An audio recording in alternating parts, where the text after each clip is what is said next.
Welcome take गुरु के एक brand new episode में आपका स्वागत है। मैं हूं कविता और मेरे साथ है अभिषेक। सॉरी, मतलब ये टेक शो है, किड्स शो नहीं है। किड्स शो नहीं है, बट तुम वहाँ पे क्या कर रहे हो? ये वैसे काफी कूल है। वो एक्चुअली हम गेमर्स का दिल इसी तरीके से होता है। पर दिल तो हम बच्चा सिर्फ है, गेमर्स ही नहीं है ना यहाँ पर। नहीं, पर आज के टेक गुरु में हम एक गेम का रिव्यू करने वाले हैं, मॉर्टल कॉम्बैट एक्स। बिल्कुल, और साथ ही हम रिव्यू करेंगे दो बेहतरीन स्मार्टफोन्स का रिव्यू भी, जिसमें से पहला फोन है सैमसंग गैलेक्सी S6 Edge। कविता, एक बार बताऊं, गैलेक्सी S6 और S6 Edge ये दोनों ही सैमसंग के लिए बेहद जरूरी स्मार्टफोन्स हैं, बिकॉज S5 के पिटने के बाद सैमसंग थोड़ा बैक टू बेसिक्स की अपनी स्ट्रैटेजी पर आ गया। सबसे ज्यादा परेशानी सैमसंग के फोन्स की क्या थी? हैंग होते थे। इसके अलावा एक और चीज जो लुक्स एंड डिजाइन होता था, वो प्लास्टिक की डिजाइन जो सैमसंग के फोन्स में थी वो उतनी ज्यादा अच्छी नहीं लगती थी। तो सैमसंग S6 Edge में उन्होंने डिजाइन पर बहुत ज्यादा खास ध्यान दिया है, काम किया है, जिसका नतीजा S6 Edge में आपको देखने को मिलेगा। बिल्कुल, लेकिन क्या सिर्फ और लुक्स और डिजाइन से ही आप फोन खरीद लेते हैं? एक बायर के लिए इनके अलावा बहुत सारी चीजें होती है। और भैया, हम बात कर रहे हैं अब तक के सबसे महंगे एंड्रॉइड स्मार्टफोन की, तो थोड़ा तो हटके होना ही चाहिए ये फोन। एक्सपेक्टेशन तो एटलीस्ट यही है।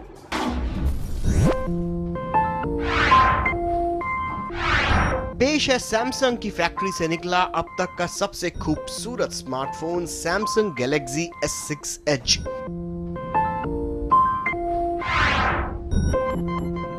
अब तक सैमसंग के फ्लैगशिप फोन होते तो काफी अच्छे थे, पर अपनी लुक्स एंड डिजाइन के कारण, वो जो सो कॉल्ड प्लास्टिक की डिजाइन होती थी सैमसंग के फोन्स की, उसके कारण से हमेशा से मात खा जाते थे।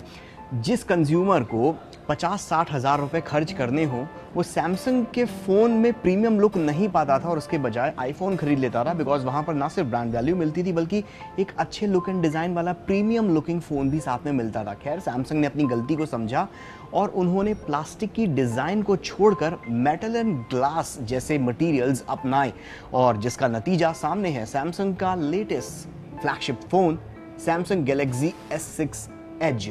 एंड माइंड यू, ये फ़ोन दिखने में इतना खूबसूरत है, इनफैक्ट बाजार में बिकने वाला शायद पहला ऐसा फ़ोन होगा जो लुक्स एंड डिज़ाइन के मामले में आईफोन को भी पानी पिला दे।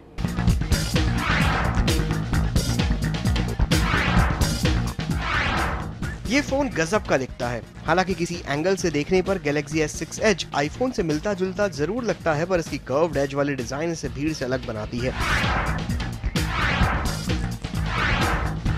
इस फोन के दोनों तरफ कर्व्ड ग्लास डिस्प्ले दिया गया है, जिसे यूजर अपनी सहूलियत के हिसाब से अलग अलग तरीके से कस्टमाइज कर सकता है। जैसे आप अपने फेवरेट कॉलर के लिए अलग अलग रंग की थीम चुन सकते हैं, जो फोन आने पर इसके एज पर अलग से दिखाई देगी।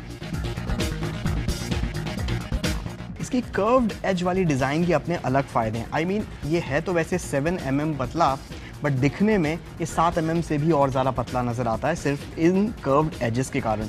इसके अलावा ये जो कर्व्ड एजेस हैं दोनों साइड पर, उसके कारण से हाथ में ग्रिप बहुत अच्छे से मिलती है। काफ़ी कॉम्पैक्ट साइज़ है, 5.1 इंच की स्क्रीन है, जो कहा जाए तो काफ़ी स्वीट स्पॉट है। आपके हाथ में भी परफेक्टली फिट बैठता है और साथ में जेब पर भी। सैमसंग के मुताबिक गैलेक्सी S6 Edge में इस्तेमाल किया गया ग्लास 800 डिग्री सेल्सियस के तापमान पर मोड़ा गया है। आगे और पीछे ग्लास डिजाइन होने के कारण सैमसंग ने अपने इस फोन को ज्यादा मजबूत बनाने की कोशिश की है। कॉर्निंग गोरिल्ला ग्लास 4 की प्रोडक्शन के साथ फोन के चारों ओर दी गई मेटल फ्रेम भी इस बार सैमसंग के फ्लैगशिप फोन को शायद पहली बार प्रीमियम लुक दे रही है।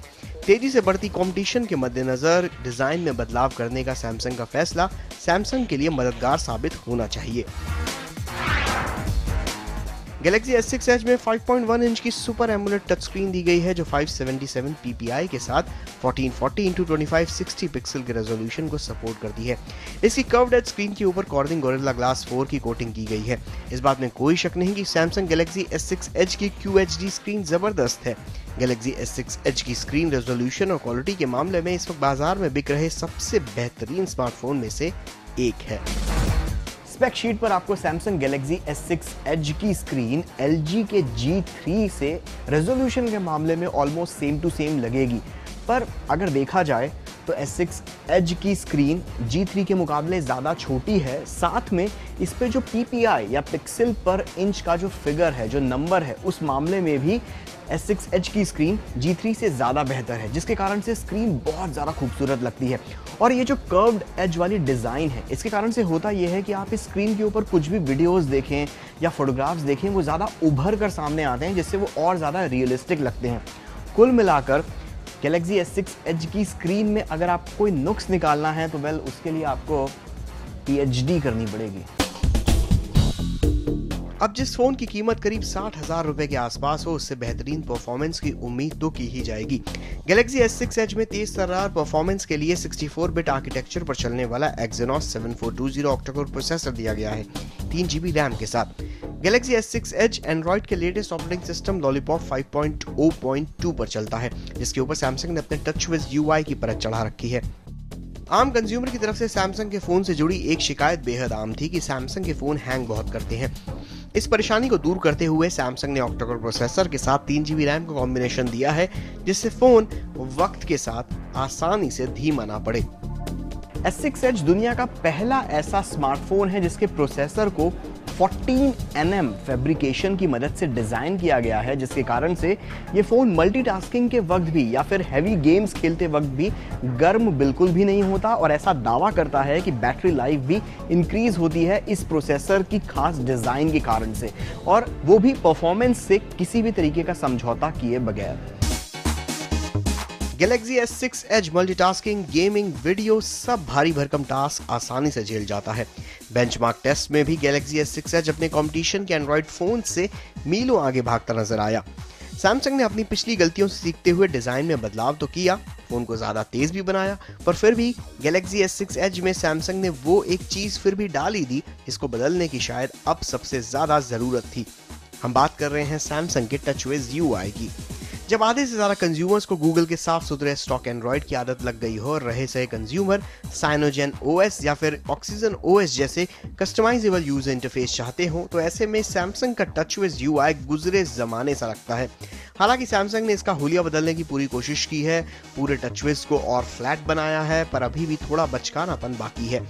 एक अच्छी बात यह है कि वो कई ऐप्स जो पहले से सैमसंग के फोन में प्री इंस्टॉल्ड आते थे और शायद ही कभी इस्तेमाल होते थे, वो अब नहीं है, और जिन ऐप्स की सबसे ज्यादा जरूरत है वो अब सैमसंग Galaxy S6 Edge में पहले से ही मौजूद रहेंगे, जैसे माइक्रोसॉफ्ट ऑफिस स्वीट के ऐप्स। इसके अलावा भी सैमसंग ने फिंगरप्रिंट स्कैनर, हार्टबीट स्कैनर जैसे फीचर्स भी जोड़े हैं जो वक्त पड़ने पर काम आ सकते हैं। इन सब फीचर्स के अलावा सैमसंग ने इस बार iPhone 6 में पिछले साल दिए गए Apple Pay फीचर की तर्ज पर अपना सैमसंग पे नाम का पेमेंट गेटवे लॉन्च कर दिया, जिसकी मदद से मोबाइल फोन की मदद से ही ढेरों ट्रांजैक्शन किए जा सकेंगे। सैमसंग ने अपने इस नए पेमेंट गेटवे के लिए मास्टरकार्ड और वीजा जैसी कंपनियों से भी बात कर रखी है। NFC या नियर फील्ड कम्युनिकेशन टेक्नोलॉजी पर चलने वाले सैमसंग पे जो है, ये फीचर अभी इंडिया में आते आते इसको थोड़ा वक्त लगेगा। इन शॉर्ट अगर मैं बोलूँ तो ये फीचर आपके फ़ोन में तो मौजूद रहेगा, पर इस फीचर को आप इस्तेमाल नहीं कर सकते, कम से कम इंडिया में तो बिल्कुल भी नहीं। मेगापिक्सल काउंट के हिसाब से Samsung Galaxy S6, S6 Edge और पिछले वर्जन जो S5 था उसमें कोई फ़र्क नहीं है, सेम 16 मेगापिक्सल कैमरा दिया गया है।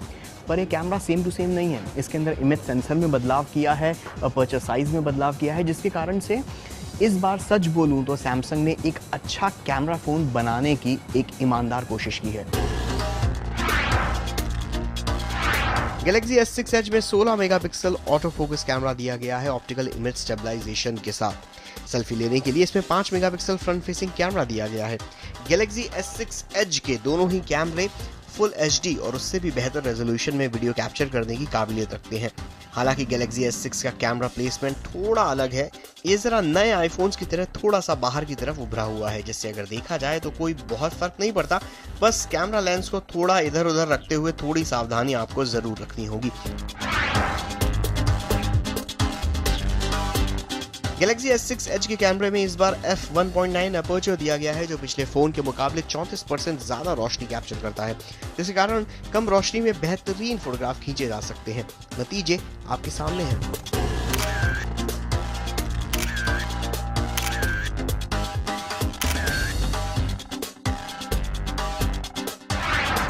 Galaxy S6 Edge में 2600 mAh की लिथियम आयन बैटरी दी गई है जिसे हटाया नहीं जा सकता। S6 Edge के प्रोसेसर को इस खास तरीके से डिजाइन किया गया है जिस कारण लंबी बैटरी लाइफ मिले। पर इतना सब कुछ होने के बावजूद भी Galaxy S6 Edge की बैटरी उतना अच्छा परफॉर्म नहीं करती जितनी उम्मीद थी। दिन भर साथ दे देती है पर फिर भी आपको कभी कभी चार्जर या पावर बैंक को साथ में लेकर घूमना पड़ेगा। स्टोरेज के लिहाज से Galaxy S6 Edge 3 अलग अलग स्टोरेज ऑप्शन में आता है, 32GB, 64GB और 128GB, जिसे एक्सपेंड नहीं किया जा सकता। कनेक्टिविटी के लिए Galaxy S6 Edge में सभी लेटेस्ट डेटा कनेक्टिविटी ऑप्शन दिए गए हैं जैसे 3G Wi-Fi, 4G LTE, Bluetooth 4.1, NFC। ये सैमसंग का सबसे पहला ऐसा फोन है जो है 60,000 का और दिखता भी 60,000 का है। पॉइंट तो है इस बात में, ये दिखता सच में बहुत अच्छा है, पर सैमसंग को लिटरली इस तरीके के फोन की जरूरत थी जो प्रीमियम सेगमेंट के मार्केट में, जहां पर कंपटीशन बहुत ज्यादा टफ हो गई है जब से आईफोन के बड़े वाले फोन आने शुरू हो गए और पिछले 2-3 सालों से आईफोन काफी तेजी से बढ़ रहा है। तो उस प्रीमियम सेगमेंट में सैमसंग को ऐसे फोन की जरूरत थी जो उसे एक एज दे सके, किक दे सके, बिल्कुल किक नहीं एज दे सके, S6 एज दे सके। और अगर ये फोन खुदा ना खास्ता नहीं चल पाया, बहुत अच्छा हिट नहीं हो पाया Galaxy S6 और S6 Edge, तो सैमसंग के लिए साल 2015 काटना बहुत मुश्किल होने वाला है, क्योंकि जो मिड सेगमेंट और लो सेगमेंट है वहां पर सैमसंग की पकड़ धीरे धीरे कमजोर हो रही है और जो पकड़ मजबूत है जहां पर वो फ्लैगशिप फोन्स में है, जो फ्लैगशिप उनके डिवाइसेस हैं। और अगर ये पिट जाता है तो इनकी नैया तो डूब गई। नहीं, इतनी आसानी से नहीं डूबेगी। सैमसंग बहुत बड़ी कंपनी है, बट मुश्किल जरूर होगा साल 2015। एनीवे, टेक गुरु पर लेते हैं अब एक छोटा सा ब्रेक और ब्रेक के बाद अब तक हमने S6 का रिव्यू किया है, ब्रेक के बाद हम करेंगे S7 का रिव्यू। क्या बात है, इसे कहते हैं फॉरवर्ड लुकिंग सोच। एग्जैक्टली, आगे का सोचती हूँ मैं। S7 है कहाँ पर, मैं बताऊंगी ब्रेक के बाद।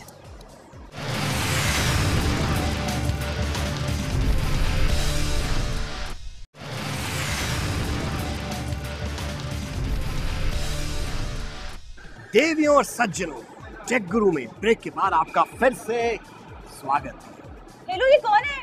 हेलो, इनको लेके जाइए प्लीज, अभिषेक को भेज दीजिए। तुम कौन हो भाई? चलिए मैडम, हम जाते हैं फाइल। I don't know. अरे हेलो, प्लीज तुम जाओ, अभिषेक को भेज दो यहाँ पर। एनीवेज, अभिषेक जब तक आता है तब तक मैं यहाँ पर आपको बता दूं कि हम आगे क्या करने वाले हैं। ब्रेक में जाने से पहले हमने बात की थी सैमसंग गैलेक्सी S6 Edge की, लेकिन अब हम बात करेंगे S7 की, जो कि ऑफ कोर्स सैमसंग का नहीं है, ये बात तो आप भी जान गए होंगे। वो है Gionee E-Life S7।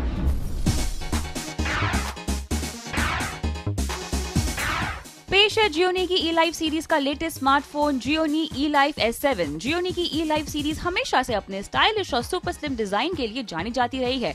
E-Life S7 भी अपनी उसी लेगेसी को आगे बढ़ाता है। ये डुअल सिम फोन सिर्फ 5.5 mm पतला है। इसमें 5.2 इंच की full HD super AMOLED touch screen दी गई है। तेज प्रोसेसिंग के लिए इसमें 1.7 गीगाहर्ट्ज का 64-बिट आर्किटेक्चर वाला MediaTek MT6752 octa core processor दिया गया है, 2GB रैम के साथ। स्टोरेज के लिए इसमें 16GB की इंटरनल स्टोरेज दी गई है। E-Life S7 Gionee का पहला ऐसा फोन है जो Android 5.0 लॉलीपॉप वर्जन के साथ आता है, जिसके ऊपर Gionee की Amigo UI की स्किन चढ़ाई गई है। फोटोग्राफी के लिए इसमें 13 मेगापिक्सल का कैमरा दिया गया है, जो Gionee के हिसाब से काफी तेज तस्वीरें खींचता है, 1 सेकंड में 6 तस्वीरें। सेल्फीज लेने के लिए इसमें 8 मेगापिक्सल कैमरा है। कनेक्टिविटी के लिहाज से Wi-Fi 3G 4G जैसे ऑप्शंस दिए गए हैं। ब्लैक, व्हाइट और ब्लू कलर ऑप्शंस में आने वाले Gionee E-Life S7 की कीमत है 24,999 रुपए। इस फोन की सबसे बुरी बात क्या है? पहले लुक्स एंड डिजाइन पर ही मैं आऊंगी। ये देखिए, बिना फोन ऑन किए आप देख सकते हैं मेरे कितने उंगलियों के निशान है इस फोन में। हमेशा इसको ऐसे, मतलब ऐसे क्रिकेट की बॉल को वो बॉलर्स घिसते हैं। एग्जैक्टली, बट थूकना मत प्लीज, फोन है ये। एनीवे, अच्छा, दूसरा कैमरे के मामले में कैमरे के मामले में डिसेंट है Abhishek. Rear camera 13 megapixel, front camera 8 megapixel और सबसे अच्छी बात 1 सेकंड में 6 क्लिक, यानी अगर आप एग्जैक्टली पोस्ट देने में अगर आप माहिर हो ना तो 6 अलग अलग पिक्चर्स अलग अलग पोस्ट में, या why not, like a picture तो एनी टाइम। ठीक है, डन। बट इसके कैमरे में बुरी बात क्या लगी आपको? बुरी बात अभिषेक ये है कि ये थोड़ा सा मोड़ी है, इन द सेंस कभी कभी डिटेलिंग ये बिल्कुल भी अच्छे से नहीं दिखाता है। मन हुआ तो बड़ी अच्छी फोटोग्राफ देगा, नहीं मन हुआ तो बिल्कुल अच्छी फोटोग्राफ नहीं देगा। यूजर इंटरफेस अच्छा है, बैटरी लाइफ भी अच्छी खासी है, बट एक प्रॉब्लम है कि कभी कभी ये फोन बहुत गर्म हो जाता है, चटके देता है लिटरली। मतलब वाटरप्रूफ हो तो पानी में डुबो सकते हैं इसको? बट वाटरप्रूफ नहीं है, क्या करें। पर इस फोन में मुझे एक कमी नजर आ रही थी कि इसमें इंटरनल स्टोरेज जो है राइट वो बहुत ही कम है। मतलब एक्सपेंडेबल का तो ऑप्शन ही नहीं है, वो इंटरनल स्टोरेज सिर्फ 16 GB। हाँ, दैट्स इट। प्राइस की जहाँ तक बात है मुझे ओवर प्राइस लगता है। 24,999 यानी 25,000 का ये phone not worth it.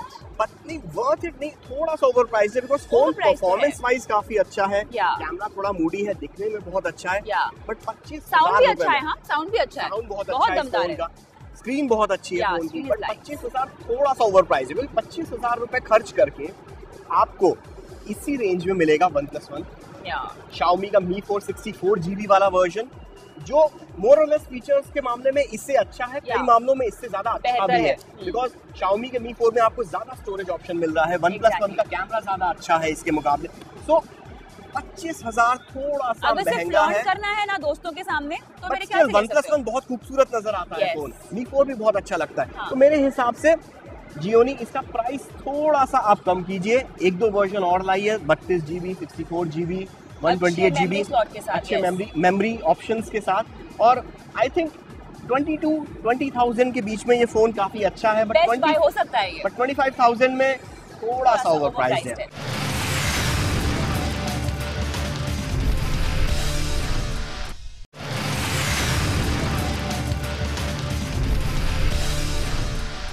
Welcome back, आप देख रहे हैं टेक गुरु। जैसे कि आप देख सकते हैं अभिषेक लग चुका है अपने फेवरेट काम में जो कि है गेम खेलना। बता दूं मैं आपको, ये वैसे मॉर्टल कॉम्बैट X खेल रहा है जो कि इस फ्रेंचाइजी का लेटेस्ट गेम लॉन्च हुआ है। 1992 में इस गेम की शुरुआत हुई थी यार, उसके बाद 1992 एग्जैक्टली। तुम कितने साल के थे? 10 साल का था मैं, तो इससे छोटी थी वैसे। लेकिन coming back to the point, बहुत सारी फिल्म्स बन चुकी हैं और एनिमेटेड सीरीज भी बन चुकी हैं इस गेम पर, लेकिन अब की बार जो लॉन्च हुआ है गेम, उसमें क्या खास बात है अभिषेक ही आपको बताएगा। लेकिन तब तक मैं आपको बता दूं, ये एक गेम हार चुका है। नहीं हारा हूं, हार चुके हो तुम, अभी मुझे खेलने दो।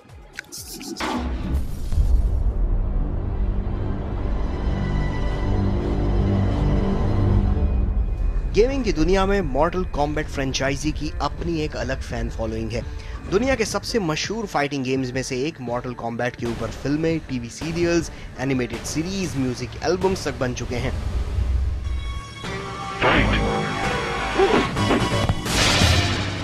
साल 1992 में मॉर्टल कॉम्बैट का पहला गेम बाजार में आया था, पर आज 23 साल बाद भी इस गेम का जलवा अब भी बरकरार है।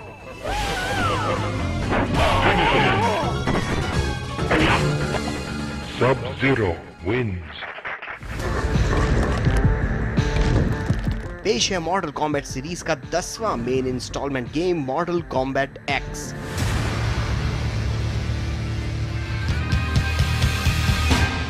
Ready? As always.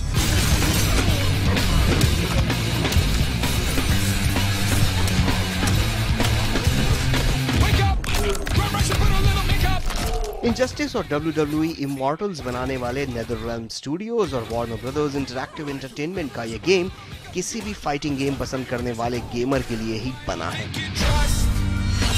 पिछले किसी भी मॉर्टल कॉम्बैट गेम की तरह मॉर्टल कॉम्बैट X में भी 2 प्लेयर आपस में लड़ते हैं। एक मैच में 3 राउंड होते हैं, बेस्ट ऑफ 2 विनर बनता है। फाइटिंग के दौरान ढेरों स्पेशल मूव्स और अटैक्स का इस्तेमाल कर सकते हैं। इसके साथ ही स्पेशल एक्सरे मूव्स भी हैं। पिछले वर्जन के मुकाबले इस बार कई बदलाव किए गए हैं। जैसे इनजस्टिस की ही तरह मॉर्टल कॉम्बैट X में इंटरैक्टिव एनवायरनमेंट दिया गया है, यानी आप अपनी आसपास पड़ी चीजों का इस्तेमाल फाइट के दौरान अपने ओपोनेंट को हराने या उन्हें पीटने के लिए कर सकते हैं।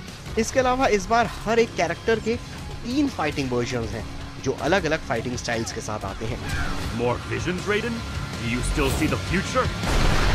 मॉर्टल कॉम्बैट X में इस बार अलग प्ले मोड्स भी दिए गए हैं। सिंगल प्लेयर, 2 प्लेयर के अलावा ऑनलाइन मल्टीप्लेयर मोड में इस बार फैक्शन वॉर्स लड़ी जा सकती हैं, यानी मॉर्टल कॉम्बैट यूनिवर्स में मौजूद ब्लैक ड्रैगन, व्हाइट लोटस जैसे फैक्शन का हिस्सा बनकर आप लड़ सकते हैं।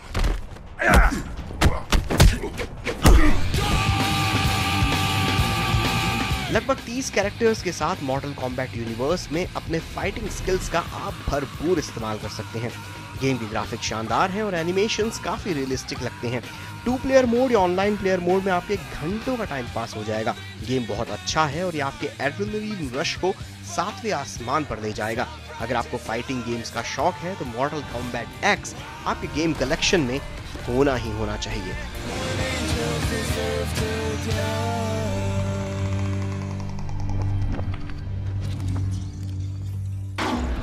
Bye the way Mortal Kombat franchise इतनी बड़ी है, 23 साल हो गए इस मॉर्टल कॉम्बैट के गेम्स आते हुए। तो इस साल मॉर्टल कॉम्बैट कप हो रहा है, ऑर्गेनाइज किया जा रहा है और उसके इंडिया क्वालिफायर्स हो रहे हैं, जिसमें विनर को पेरिस जाने का मौका मिल सकता है और साथ में कैश प्राइजेस भी हैं। तो अगर आप मॉर्टल कॉम्बैट खरीदने का प्लान कर रहे हैं या फिर खरीद चुके हैं तो प्रैक्टिस में लग जाइए। क्या बात है, कविता बन हो गई है। तो on this note take group पर लेते हैं ये टाटा अलविदा, गुड बाय। अगले हफ्ते फिर मिलेंगे, अगले हफ्ते स्टे कनेक्टेड। I will. क्या बात है।